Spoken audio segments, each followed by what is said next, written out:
All right, buckle up, everyone, because we are diving headfirst into Premier League Matchday 21. Oh, yeah, we've got a ton to unpack from this weekend, some really wild results. I mean, just look at this stack of match reports, North London derbies, relegation battles.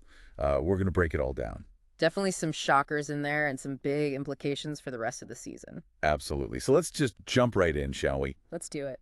Got to start with the North London derby, Arsenal versus Tottenham. Yeah, what a match, huh? Seriously, talk about a game that lived up to the hype. You actually watched this one, Oh, right? yeah, I was on the edge of my seat the entire time. Same here. So what were your big takeaways? Well, first of all, Arsenal's grit. I mean, they came out firing with Odegaard's goal. What a way to start. Yeah, he really set the tone, didn't he? Absolutely, a real captain's performance, but, and this is what impressed me, they didn't fold under pressure when Tottenham evened it up. For a minute there, I thought the momentum was totally shifting. Me too. It was like the whole stadium was holding its breath, but that's what champions do.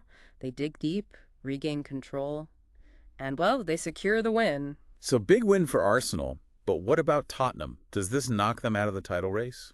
It's definitely a blow, no doubt, but writing them off this early, I wouldn't go that far. Okay, so you're saying there's still a chance. Look, they've had their moments of brilliance this season. The talent is there. It's just that consistency or the lack of it that's holding them back. So if they can find a way to string together some wins, they could still be a threat. Absolutely. Never underestimate a team with that much firepower. All right, fair enough. Let's move on to another match with huge implications for the title race. Manchester City's draw against Brentford. I got to admit, I did not see that coming. Oh, that's the beauty of the Premier League, isn't it? You're telling me, so Brentford, what was the key to their success? Honestly, it was tactical genius. They knew they couldn't match City's attacking power. So they sat back and waited for the right moment to strike. Exactly. A classic low block, very disciplined, very compact, frustrating City, making it tough for them to break through. And on the counterattack, they were ruthless. Oh, yeah. Especially Tony. His goal right before halftime, that was a perfect example of their game plan in action. It was, and you know what else impressed me? How calmly Brentford dealt with City's press. Their passing out from the back was so precise. Yeah, that was key. They didn't panic. They didn't just hoof it forward. They played their way out of trouble. Really impressive. So even though City salvaged a point, it still feels like a missed opportunity for them. Oh, absolutely. Dropping points against Brentford, especially at home, that could come back to haunt them. Okay, so the title race is getting even tighter. You got it. Every point is crucial from here on out. All right, let's shift gears and talk about Manchester United. Their win against Southampton was, well, it was a statement. Dominant performance, no doubt about it. Yeah, Fernandes controlling the midfield, Rashford scoring again. I mean, they just looked so in sync. Yeah, Ten Hag has really got them clicking, hasn't he? He has, and I loved their high press. They just suffocated Southampton. Didn't give them an inch. And the transition from defense to attack was lightning fast. Oh, yeah. The link-up play between Fernandes, Rashford, and Sancho, it was beautiful to watch. Truly, although we do have to acknowledge Ward-Prowse's free kick for Southampton. Of course, the man is a magician when it comes to set pieces. I mean, that goal was just pure class, even in a losing effort. Agreed. All right, let's move on to a team that's quietly climbing up the table. Brighton, they beat Ipswich Town, and, they just keep getting results. Yeah, they're playing some really attractive football. It's exciting to watch. It is. What's the secret to their success? Well, I think their manager, Roberto De Zerbi, deserves a lot of credit. He's brought a fresh approach, and the players have responded brilliantly. Their style is so fluid, so dynamic. They always seem to be on the attack. And it's effective, too. They're not just playing for style points. They're scoring goals and winning matches. You're right, and they're not afraid to take risks either. They're constantly trying to create overloads in the attack. Yeah, it's high risk, high reward, but so far, it's definitely paying off. It really feels like they have this telepathic connection on the pitch. They're always on the same wavelength. Yeah, their movement off the ball is exceptional. Their understanding of each other's strengths is just, well, it's remarkable. And they're not reliant on any one player. They've got goal scorers all over the pitch. Speaking of exceeding expectations, let's talk about Bournemouth. Yeah, their draw against Chelsea might not have been, the most thrilling result. It wasn't a high-scoring affair, that's for sure. But it was a massive point for them, especially against a team like Chelsea that, well, let's just say they haven't been at their best. They've been a bit inconsistent, haven't they? Yeah, and Bournemouth really seemed to have a plan. They frustrated Chelsea, didn't give them much space to operate, Chelsea did have their moments, though. I mean, Sterling showed some real flashes of brilliance. Yeah, he did, but overall, they just lacked that cutting edge in the final third. It was kind of been their issue all season, right? Unfortunately, yeah, they've got the talent, but haven't been able to consistently put it all together. So this draw, it's just another reminder that Chelsea have work to do if they want to compete for that top 4 spot. Big time. Yeah. You know, and it just goes to show you, in the Premier League, anything can happen. You're telling me upsets galore. Yeah, speaking of upsets, let's talk about Crystal Palace. Their win against Leicester was impressive. It was. Zaha was on fire, wasn't Oh, absolutely. A goal and an assist. it? He single-handedly dismantled Leicester's defense. It was like he was playing a different sport. His pace, his dribbling, his vision, just incredible. A true masterclass in attacking play. And, you know, it wasn't just him. The entire Crystal Palace team played with so much confidence. He did.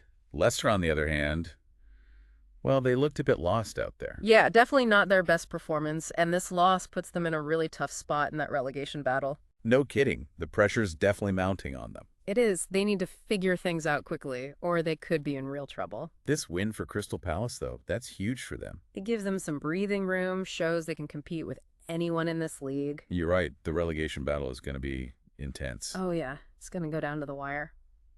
Speaking of which, let's talk about Southampton's loss to Manchester United. Tough result for them. Yeah, they fought hard, but in the end, they just couldn't match United's quality. It's got to be demoralizing for Southampton. They're still stuck at the bottom of the table. They are, and their chances of survival are looking slimmer by the week. They just can't seem to find the back of the net consistently. And defensively, well, they've been vulnerable all season. I mean, except for Ward-Prowse, that free kick goal he scored, unbelievable. Yeah, another stunner. He's such a set-piece specialist. It's almost not fair. He just bends it right into the top corner every time. I know, it's amazing, but unfortunately for Southampton, one goal wasn't enough. You're right. They need to start picking up points, and fast. They do. All right, so we've talked about the title race, the race for Europe, the relegation battle. Yeah, it's been a wild ride. It has, but I'm curious, what about the individual performances? What really stood out to you this week? Well, we already talked about Zaha, but I was also really impressed with Tony, the way he led the line for Brentford against Manchester City. Oh, absolutely. He was a handful, wasn't he? It was his physicality, his hold-up play, and that goal. I mean, he caused City all sorts of problems. Yeah, he's proving to be one of the most complete strikers in the league. He is. And how about Mitoma for Brighton? Oh, he's been a revelation, hasn't he? Another great performance this week. His pace and dribbling are just electrifying. He seems to get better every time I watch him play. Yeah, his decision-making in the final third is really improving. He's adding goals and assists to his game now. And he's a big reason why Brighton are doing so well. Speaking of players finding their form, what about Sterling? Some bright spots against Bournemouth, but still not quite the Sterling we've come to expect. Yeah, he's still trying to find his rhythm at Chelsea, I think. It's taking a bit longer than maybe some people expected. It is, but look, he's a world-class player. I'm confident he'll come good eventually. Me too. So, match day 21. Talk about a roller coaster of emotions. I know, right? Ups and downs, surprises, heartbreak, brilliance. It was all there, so if you had to pick one big takeaway from this weekend, what would it be? The Premier League is just so unpredictable. I mean, any team can beat any other on any given day. The title race is wide open.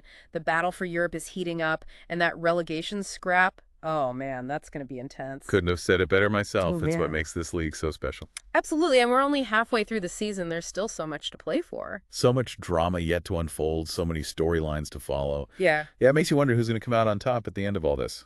Right. I mean, it's anyone's guess at this point. Exactly. So much can still change, but hey, that's what keeps us coming back for more, right? Absolutely. The unpredictability is part of the magic. It is. So before we wrap up, I've got to ask, after everything we've seen this week, is there any particular team that has you really intrigued? Like you're just dying to see what they do next? That's a good question. You know, I think I got to go with Brighton. Really? Brighton? Yeah, I mean, the way they're playing right now, it's just so exciting, and they seem to have this belief, you know? Like, they can beat anyone. They definitely don't back down from a challenge, that's for sure. No, they don't, and their manager, he's got them playing this really attractive style of football. It's fun to watch and effective, too. Exactly. They're not just about style, they're getting results, and I'm really curious to see how they'll do against the top teams in the league, you know? The real tests are still to come. But that's a good point. Those matches will really show us what they're made of. They will, so yeah, Brighton, they're the ones I'm keeping my eye on. All right, well noted. I think we've pretty much covered all the bases here. Match day 21, it was a wild one. It was. We saw it all, didn't we? Yeah. Amazing goals, tactical battles, moments of individual brilliance, and of course, those gut-wrenching upsets. Yeah, it had everything, and the best part is this is just the beginning. Oh, yeah, the Premier League never sleeps. That's for sure. There's always another match just around the corner, more drama, more excitement, more twists and turns. It never ends. And that's why we love it. Exactly. So to everyone listening, keep those Premier League debates going, keep analyzing those matches, and most importantly, keep that passion for the beautiful game alive. We'll be back soon to break down even more action. Can't wait.